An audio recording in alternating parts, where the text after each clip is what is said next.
Ambassador Piet Hoekstra, good evening. Thank you very much for joining us. How is the atmosphere there with you in Michigan? Good evening. Great to be with you. Pardon? How's the atmosphere there with you in Michigan? Oh, the atmosphere is great. We had first thing you look for on Election Day is what is the weather going to be like? We've had snow on Election Day before. Today it was, it was 4 degrees outside, 4 or 5. Oh, no, actually it was like 13 degrees. Celsius, you mean? And it was blue skies and sun, so it was absolutely perfect. We're going to see a huge voter turnout. And for whom is that favorable in Michigan? Well, it's hard to tell. Traditional wisdom has always been that big turnouts benefit the Democrats. But I know that in parts of my old congressional district, they are saying that they are running out of ballots at the polling place, which, I can't explain how you run out of ballots, but supposedly they were getting imprinted late this afternoon. That would be good for Republicans. This is a solidly Republican area. According to an average of polls, Biden is clearly favored to win Michigan. Does that make you nervous? Sure, it does. But, the polls were so wrong in 2016 that you look at these things somewhat skeptically. I know that, a week ago, they had the president down by double digits. He was down by more than 10 points in Michigan. Yet at the same time, the polls showed a Republican Senate candidate running against a Democrat incumbent up by 2 points. Well, one of those 2 polls has to be dramatically wrong. You are not going to see that kind of difference between the presidential candidate and a Senate candidate. So, that's what Election Day is about. Today, we're not talking about polls. Today, we are actually counting votes, and we'll see what happens. Absolutely. Let's look back, not to the polls, but to the campaign. How would you compare this campaign, the past few months, or maybe the past year, in comparison to 2016? I mean, you can't compare this campaign to any campaign that I've lived through. Why not? Since February or March, we've been talking about COVID. So, states have been in various forms of lockdown. The second thing is I've never seen these amounts of monies that are being spent on the campaigns.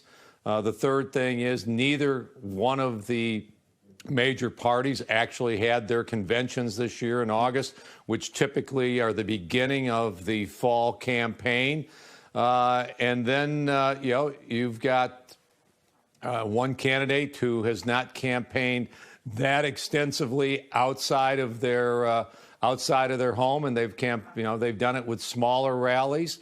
And then about 6-7 weeks ago, you saw the president revert to his more comfortable campaign style, which are the large rallies. He had the last one in Michigan last night at midnight. So, this is one that will go down in the history books as being a very strange campaign.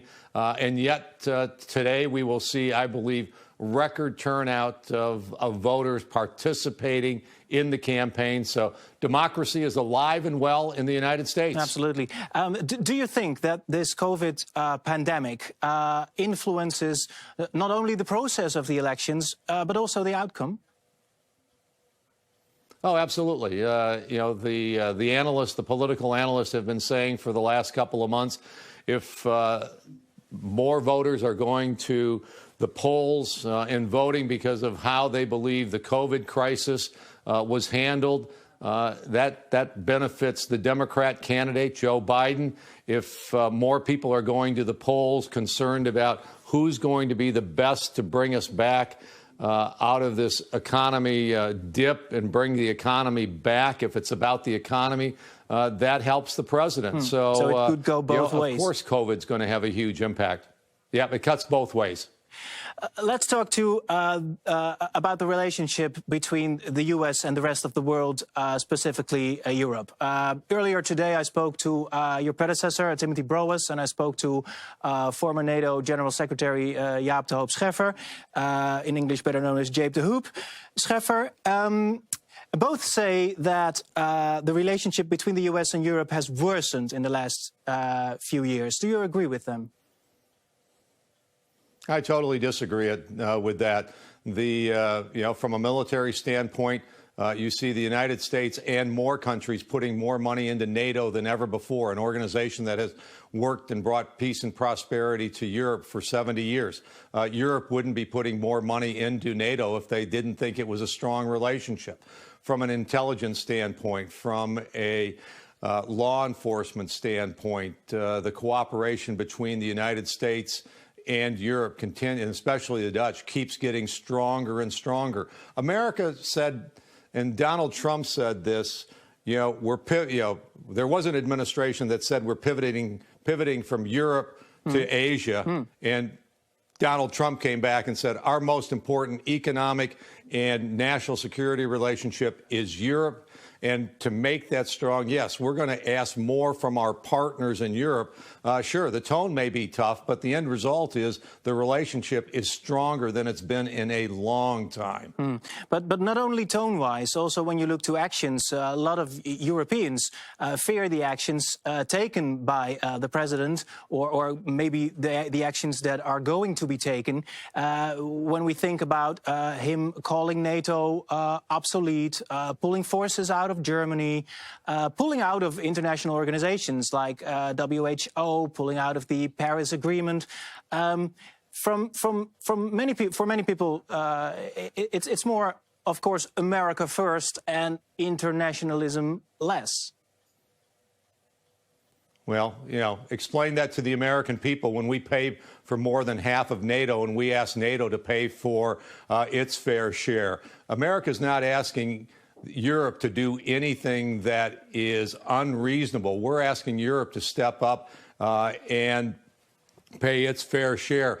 The United States put in place policies after World War II that, number one, guaranteed the security of Europe, and secondly, put in place a process of trade agreements that allowed Europe to prosper, where the European economy is now stronger than is now bigger than the American economy. That doesn't tell me that America's withdrawing from Europe. Sure, we're withdrawing from agreements that don't work. But we're not pulling out of agreements that are effective and contribute to economic prosperity and national security. America's leading the fight against China to make sure that the playing field for American and European businesses is a fair fight, that we want to do business with China, but we want to do business with China where it's on a level playing field. And that's good for American business, that's good for European business, but most important, it's good for our young people because it's going to give them a strong economy where they're going to move into and look for jobs. We are going to have to keep it there for this moment because I hear we have some interesting polls coming up. But I also remind you and our viewers that we have an agreement to talk to each other again after, I think, about 7 hours from now. So I'm very grateful for this moment, and I hope to see you in a few hours. Mr. Ambassador, thank you so much. We look forward to it. Thank you.